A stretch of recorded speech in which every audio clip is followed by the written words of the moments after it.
Body image issues are, I would say, pervasive in the horse world, regardless of discipline or age or sex or economic status or location. I feel like a large majority of people in this industry have dealt with body image in some way, shape, or form at some point, and because it can have very potentially negative consequences and because it is so pervasive, I really think it does deserve to be talked about, and that's why I'm talking about it today, because I personally have definitely been negatively impacted by things surrounding body image in the past.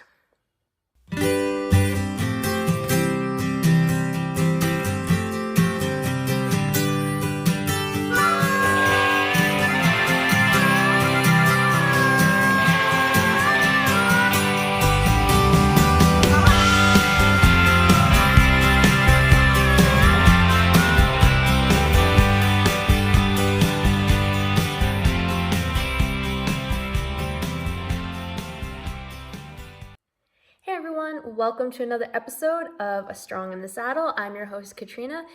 And before we get started, if you could please subscribe, rate, and review the podcast, that would be greatly appreciated.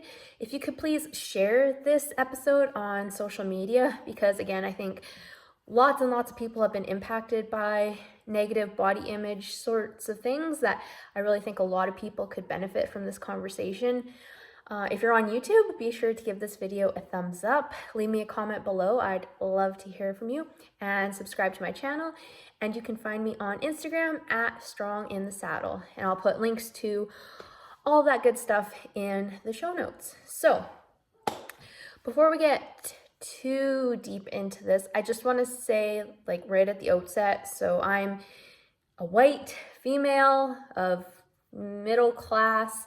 I live in Alberta, Canada, and I've always been in the western side of the horse industry. So I started in 4-H, came up through the ranks there, did some horse showing within the 4-H organization.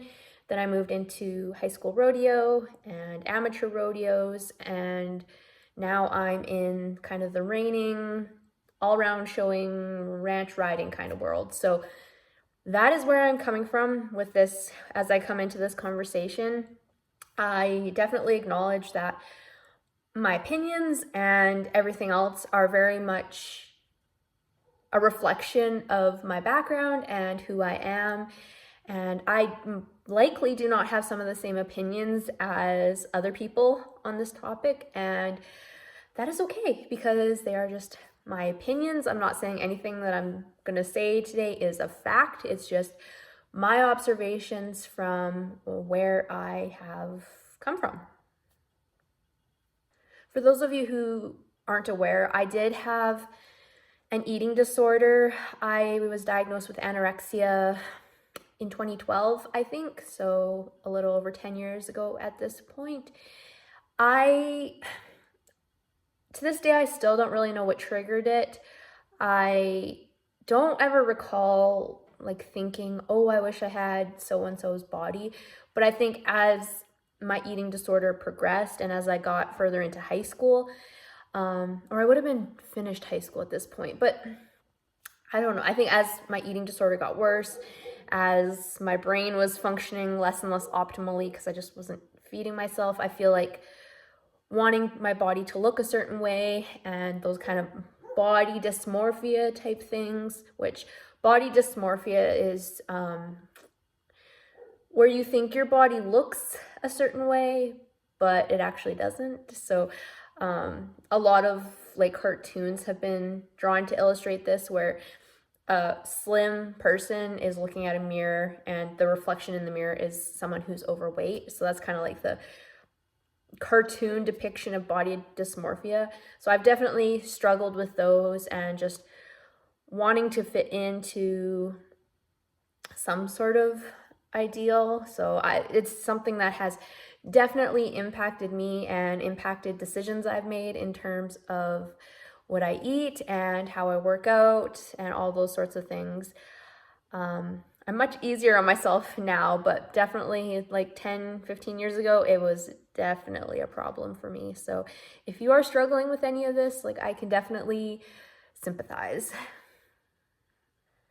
So as I said, I'm coming at this from the Western horse industry, and I'm not 100% sure, but I feel like body image issues and the desire to look a certain way, I feel like those pressures are a bit more exaggerated in the English world.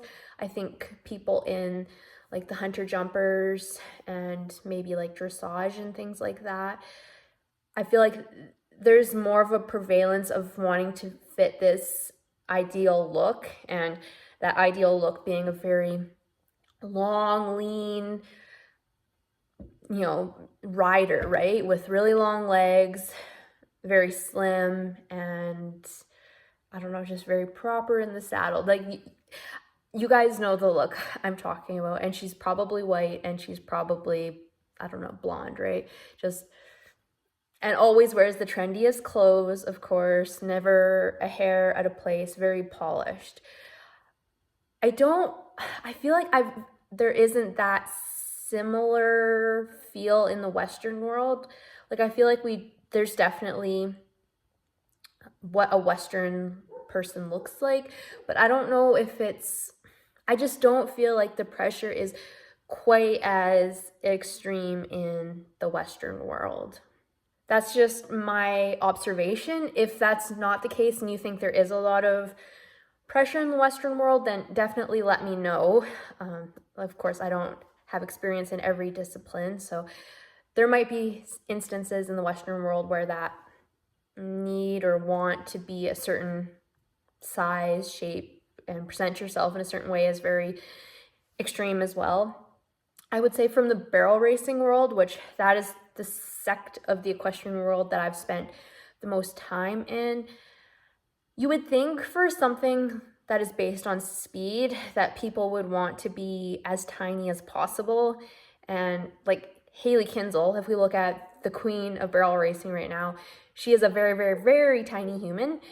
But I just don't feel like that has translated into what people try to look like in the amateur ranks. Again, maybe I just was not aware of this, but I feel like there is a ton of different shapes and sizes in the amateur ranks, and smaller riders, heavier riders, short riders, tall riders. Like if you go to an amateur rodeo, there's definitely a huge range of body shapes, and I don't know, maybe all those people are desiring to have the same body as Haley Kinsel. I don't know, but it's just, I never felt that pressure.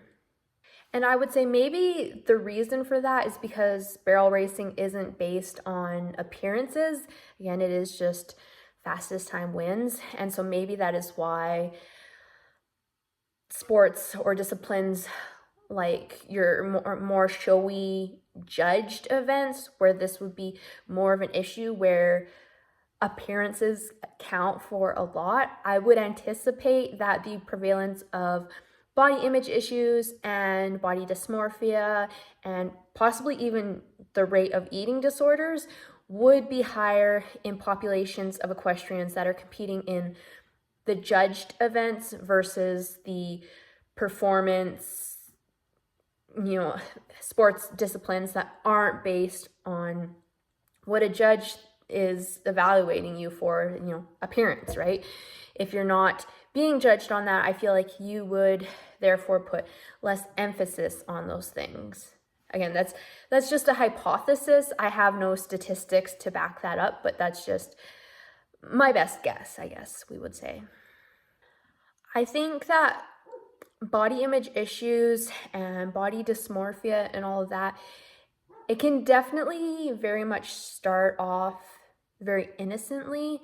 Someone just making like an off-the-cuff comment that isn't intended to be harmful, but words can cut. We all know that. And I feel like one statement said in the wrong tone at the wrong time can trigger people and cause them to go down a very dark rabbit hole that can lead to a dark place. So I think being very mindful of how you talk to people, trying to avoid commenting on their appearance, I think is very, very important. And I think it's something that, as a general rule, people don't really think about it. We comment on people's appearances all the time. You know, you might comment on someone who's lost weight, and congratulate them for it, not knowing that they're suffering from maybe a health issue or something like an eating disorder. I know that definitely happened to me in the very beginning when I started losing weight at the start of my eating disorder. I was praised for it. I got compliments all the time, people asking me what I was doing, what I was eating, how I was exercising, and they had zero clue that I had an eating disorder and that their compliments were actually stoking the fire to make it even worse. You know, they were well-intentioned, but just didn't understand the consequences of commenting on someone's appearance. And I think we can't ignore the fact that, okay, so there is people who are just well-intentioned and they're commenting on your body thinking it's a good thing. But I do know that there is definitely coaches and parents and maybe even friends out there who do say negative things. They might say, you need to lose a few pounds because you are not going to win in the show ring if you look like this. You need to look like this.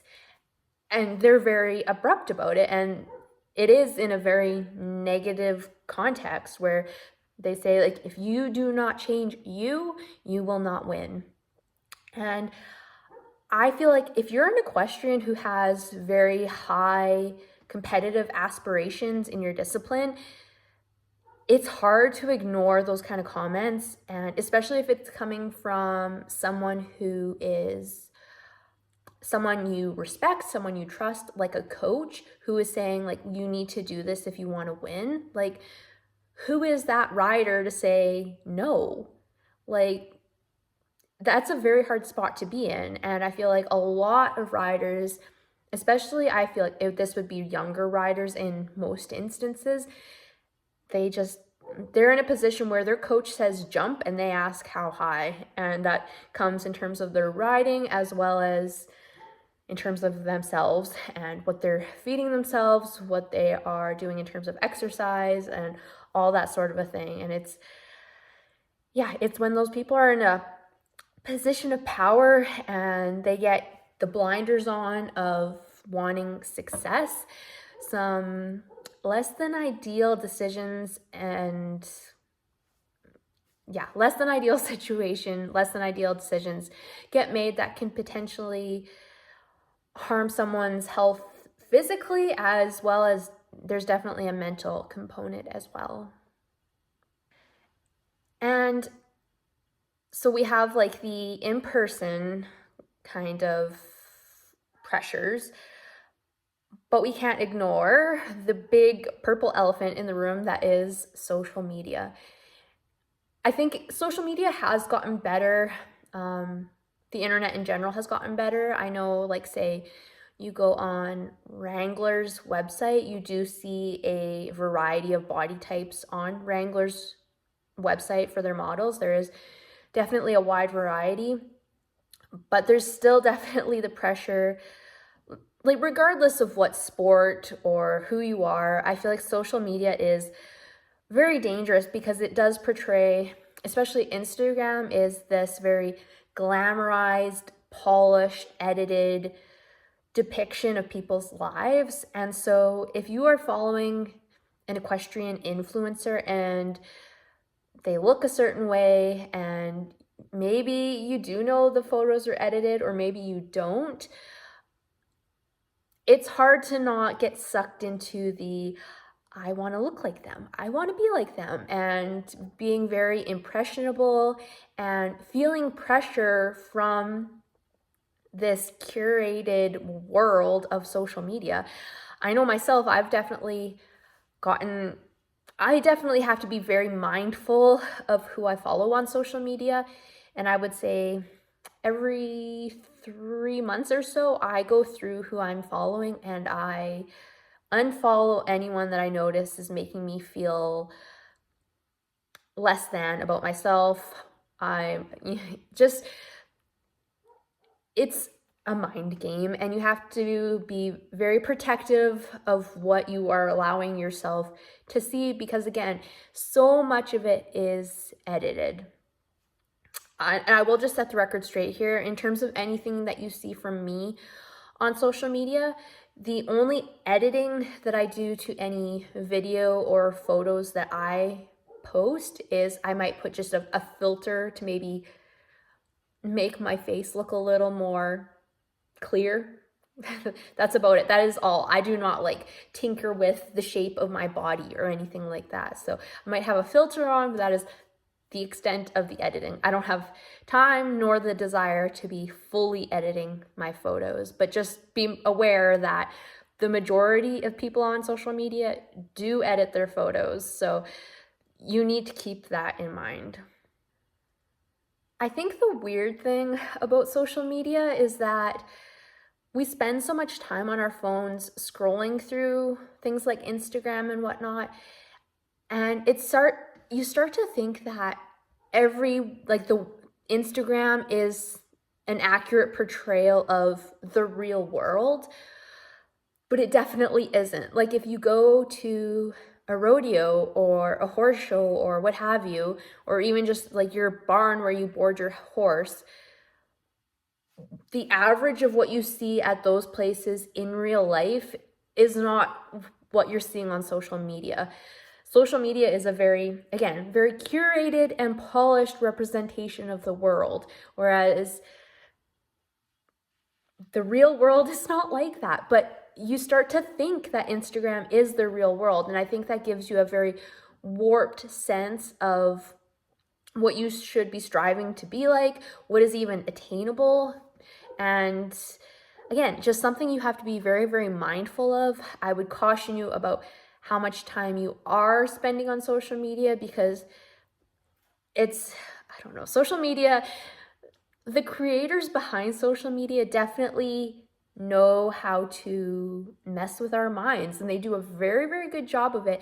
And if you are someone who's very impressionable, if you're very young, it can have serious consequences.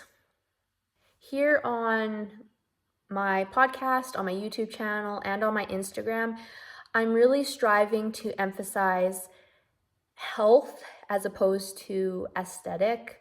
I really want to emphasize performance as opposed to, just how you look, because I feel like for so long I was striving to be, for a long time I was in the kind of bodybuilding bikini competitor world.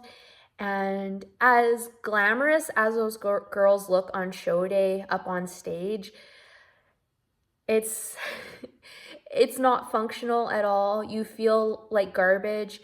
If you see someone on a fitness magazine and they have abs, there's a very good chance they feel like absolute garbage. They have a very low level of fitness despite looking like they are fit. And I definitely learned the hard way that being skinny, being thin, working out a ton, not eating enough, it's a great way to not have success in the saddle, to not be athletic, to not be able to perform as an equestrian. And I think with my content, I'm really trying to drive home the idea that we need to focus on performance and function and health above all else. Because if you are just driving towards an aesthetic goal, it leads down a road that I really do not suggest that people take.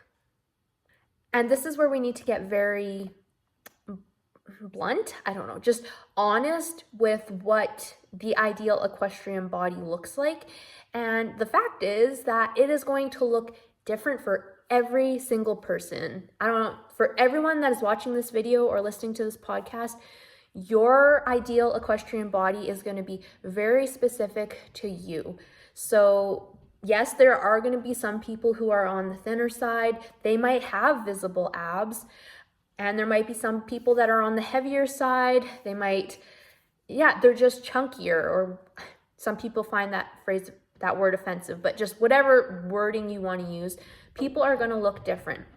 Some people can be very, very slim and still be healthy. Some people need to be a bit heavier. I know for myself personally, I will be very honest, if I had visible abs, I would not be healthy. I would not have a regular menstrual cycle. I would be extremely fatigued. I would be irritable. I would not be able to think straight, nor would I have the motivation or the energy to ride my horse. I need to be a little bit heavier, and that is where my body feels best. So whether that's the ideal equestrian body or not is completely irrelevant. It is my ideal equestrian body. And I think people really, really, really need to tune out the external world, tune out social media, and tune in to what their body is telling them about what is healthy, what is optimal for them. Because when you're healthy, when you're feeling good, that is when you are going to perform your best in the saddle. That's when you're going to feel like you can take on the world. Rather than focusing on, again, aesthetic and losing weight and the number on the scale and all of those things, I really encourage people to focus more on how you feel, how much sleep you're getting, keeping yourself hydrated, fueling your workouts, your rides, and just your body's needs properly, making sure you're getting enough protein, making sure you're getting micronutrients by eating enough fruits and vegetables, focusing on those big pillars that we all know contribute to being healthy, and just making that your priority instead. And you'll be amazed at how much better you feel, how much better you perform. It's from someone who has been on both sides of the fence. It's insane how crappy you can feel and how good you can feel. I think for a long time, when I was striving to be a smaller person and just driving my body into the ground by not fueling properly and over exercising, I was in that state for so long that I was not aware of how bad I felt. It was just my normal. But when I started to turn the train around and eat more and recover more and work out less and take care of myself, I felt so much better. I just didn't realize that I could feel that good, and it was revolutionary. So it's a hard change to make, but it's definitely a necessary one and definitely a very, very beneficial one. And I will acknowledge that, yes, this is very much easier said than done, like easy enough for you to say. I get it. This is very hard. This is very countercultural in a world that praises rail thin models and that very long, lean look, and running on the treadmill for hours on end and only eating salads and all of those things. I know what I am saying is very countercultural, and it can feel scary. There's definitely a real thing called fat phobia, and I'm not saying you're going to get fat if you're going against cultural norms. I want to change people's mindset a bit from, again, skinny to healthy. Performing and being healthy and feeling good in your skin and having your body in an optimal state is what I think we should be striving for instead. So I know this is a very, very large topic. I think one of the keys to improving this situation is education. I think one of the problems with social media is that there's a lot of fitness influencers out there that are not properly educated, and they're actually distributing information that is inaccurate. And I think that is steering a lot of people in the wrong direction. So I think taking the initiative yourself and questioning, is this a good workout plan? Is this a good nutrition plan for me? Does this work for my personal needs? And like, I'm not saying you need to become an exercise physiologist and a registered dietitian, but just getting some basic knowledge and following people that are providing good information. I will link to a few people that I trust to listen to in the show notes because I have combed through the garbage to find those little gems on social media that are promoting good, sound, scientific advice.